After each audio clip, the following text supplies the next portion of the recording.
오늘 큐티하셨어요? 우리 함께 큐티합시다. 말씀을 함께 봅니다. 큐티한 남자.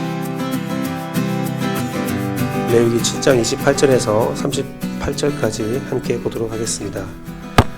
주님께서 모세에게 말씀하셨다. 이스라엘 자손에게 다음과 같이 일러라. 나 주에게 화목 제사의 제물을 바치려는 사람은 바칠 제물을 주에게로 가져와야 한다. 그가 바칠 화목 제물에서 나 주에게 살라 바칠 제물을 자기 손으로 직접 가져와야 한다. 제물의 가슴에 붙은 기름기와 가슴 고기를 가져와야 한다.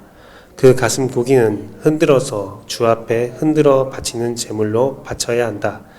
기름기는 제사장이 제단 위에다 놓고 물 사른다. 그리고 가슴 고기는 아론과 그의 아들들의 몫이 된다.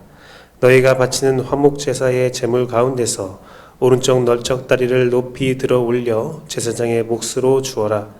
아론의 아들들 가운데서 화목 제사에서 피와 기름기를 바친 제사장은 그 제물의 오른쪽 널쩍 다리를 자기 몫으로 차지한다. 화목 제사의 제물 가운데서 너희가 주에게 흔들어 바친 가슴 고기와 들어 올린 바친 널쩍 다리를 다 주가 이스라엘 자손에게 받아서 그것들을 제사장 아론과 그의 아들들에게 주었기 때문이다. 이것은 그들이 이스라엘 자손에게서 영원히 받을 몫이다. 이것은 주님께 살라 바치는 제물 가운데서 아론과 그의 아들들이 주님의 제사장으로 임명받은 날부터 받은 몫이다. 주님께서는 그들이 기름 부음을 받아 임명되는 날부터 이것을 그들에게 주도록 이스라엘 자손에게 명하셨다. 이것은 그들이 대대로 영원히 지켜야 할 규례이다. 이것은 번제와 곡식제와 속죄제와 속건제의 위임제와 화목제의 제물에 관한 규례이다. 이 규례는 이스라엘 자손에게 시내 광야에서 주님께 제사를 드리라고 명하시던 날에 주님께서 시내산에서 모세에게 명하신 것이다. 아멘. 하나님은 본문을 통해서 제사의 규정을 마무리 지으면서 제물을 어떻게 나눠야 하는 것인지 상세히 알려주고 있습니다. 하나님께 바칠 부분이 있고요. 제사장이 가져갈 몫이 있고 그 나머지는 다 제사를 지낸 그 헌신자에게 다 돌아가게 되는 것이 바로 제물입니다. 이 규정에 따라 제사를 드린 자는 제사에 사용된 제물 그 고기를 나누게 되죠. 하나님 몫은 하나님께, 제사장의 몫은 제사장께, 또 자기의 몫은 자기가 가져가게 됩니다. 그런데 제사를 드린 제물은 오늘 본문에 나와 있듯이 이미 하나님께 드린 하나님의 소유이기 때문에 실상은 그 제사를 지낸 사람이 나눠주는 것이 아니라 하나님께서 제사가 다 끝난 이후에 당사자들에게 은혜로서 나누어 주는 것이지요. 나누어 주는 양을 보면 하나님이 가장 적게 가지세요. 하나님이 가장 적게 가지시고 그 다음에 제사장이 적게 갖고 대부분의 제사에 드려진 고기의 나머지들은 다 그 제사를 드린 헌납자에 의해서 다 소유가 허락되고 그것을 사용하게 됩니다. 이는 먼저는 하나님께 나아가서 예배를 드릴 때에 넉넉히 부어주시고 채워주시는 하나님의 사랑과 풍요로움을 나타내는 것입니다. 우리가 하나님께 나아가서 어떠한 제물을 드리거나 삶의 영역을 드릴 때에 하나님은 우리의 것들을 탈취하는 분이 아니라 우리에게 넉넉하게 부어주시는 분이시지요. 우리가 믿지 않는 세상 사람들에게 가장 공격받는 부분이 11조의 부분이 있습니다. 어찌 하나님께 11조를 드리면서 10분의 1을 교회에 그렇게 많이 드릴 수가 있느냐라고 이렇게 말을 하는데요. 그것은 이렇게 생각하시면 됩니다. 우리가 하나님께 모든 걸 받았잖아요. 물질의 모든 것을 받고 있는데 그 중에 적은 부분을 하나님께 드림으로 많은 부분 10분의 9를 우리가 다 받아서 우리가 영유할 수 있게 된다라고 이해하시면 그 부당하게 생각하는 세상 사람들이 부당하다 말하는 것이 우리에게는 너무나 큰 은혜와 감사함으로 변화되게 됩니다. 또한 구약시대의 제물을 신약시대에 대입하면 사도 바울은 우리의 삶이 하나님께 드려질 영적 제사다, 제물이다라고 말을 하였습니다.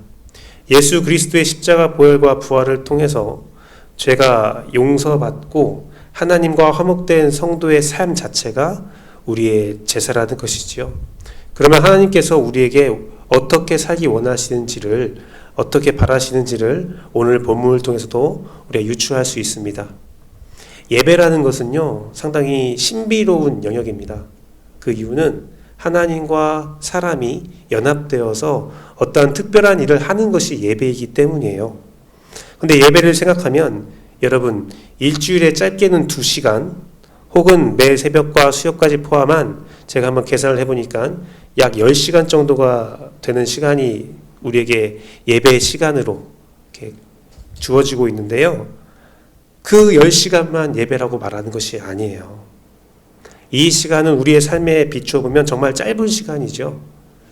우리가 하루에 24시간을 부여받고 또 넉넉히 잠을 자면 한 8시간 정도 잠을 잔다고 넉넉히 생각했을 때에 하루도 되지 않는 시간이 10시간이거든요.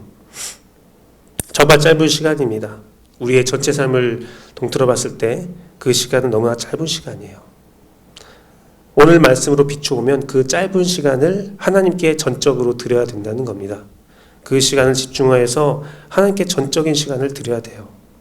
그 시간을 전적으로 드리기 위해서는 우리가 그 시간만큼은 제사장의 모습으로 또한 예배에 제물을 가져온 사람의 모습으로 하나님의 말씀에 집중하며 내 삶을 돌아보고 내 삶의 부족한 부분을 하나님께 정확히 아뢰을 수 있어야 합니다. 성경 말씀과 교리에 나오는 대로 나의 삶을 진단하고 하나님 앞에 바로 서야 된다는 것이죠. 또한 그 짧은 시간을 통해서 우리가 꼭 하나님께 받아야 할 것이 있습니다. 바로 하나님께 공급받아서 이 세상을 살아갈 수 있는 힘을 받아야 된다는 거예요. 우리가 아주 크게 잘못하고 있고 잘못 생각하는 것 중에 하나가 무엇이냐면 이 예배의 시간이 하나님께 무언가를 바친다고 생각하는 그런 인식인데, 예배의 중요한 것은 하나님께 나의 시간을 다 드린다가 중요한 게 아니라 예배 시간 동안에 내가 하나님께 무엇을 받을 수 있을까가 가장 중요한 거예요. 말씀을 통하여, 때로는 찬양을 통하여, 때로는 기도를 통하여 하나님이 여러분에게 주고 싶어하는 하나님의 뜻, 능력, 지혜, 은사, 치유, 그것을 받아내야 된다는 겁니다. 제사를 보십시오. 하나님께 제물을 가져갔을 때에 하나님은 다 가져가지 않아요. 이 세상의 우상은들은 그럽니다. 우상 숭배하는 곳은 제물을 바치면 다 우상이 가져가요. 그 우상이, 이방신이 그 헌납자에게 준 것은 한 개도 없어요. 한 개도 없어요. 다 그 신이 다 취해요. 그 제사장들이 다 취해요. 바치는 자에게 남아지는 것은 하나도 없다는 겁니다. 하지만 제사 규례에서, 하나님의 제사 규례는 그것이 아니잖아요. 하나님께 가지고 나갔을 때 대부분의 것들을 다 부어주시잖아요. 그게 이 신약 시대에, 이 성령 시대에 살고 있는 우리의 예배에 실현돼야 된다는 겁니다. 여러분이 일주일에 10시간 남짓한 그 시간을 주 앞에 드릴 때에 하나님이 부어주시는 그 힘과 능력을 가지고 여러분의 시간들을 살아가야 된다는 겁니다. 하나님께 공급받아야 우리가 그 삶을 살아갈 수 있다는 거예요. 예배를 통하여 하나님 앞에 나와 나의 연약함을 고백하고 하나님이 주시는 거룩함을 받고 그 거룩함을 받은 자로서 성령 충만한 힘을 얻고 그 힘으로 이 세상을 살아가는 것, 그 나머지 시간을 살아가는 것, 그것이 참된 예배를 완성하는 유일한 길이라는 겁니다.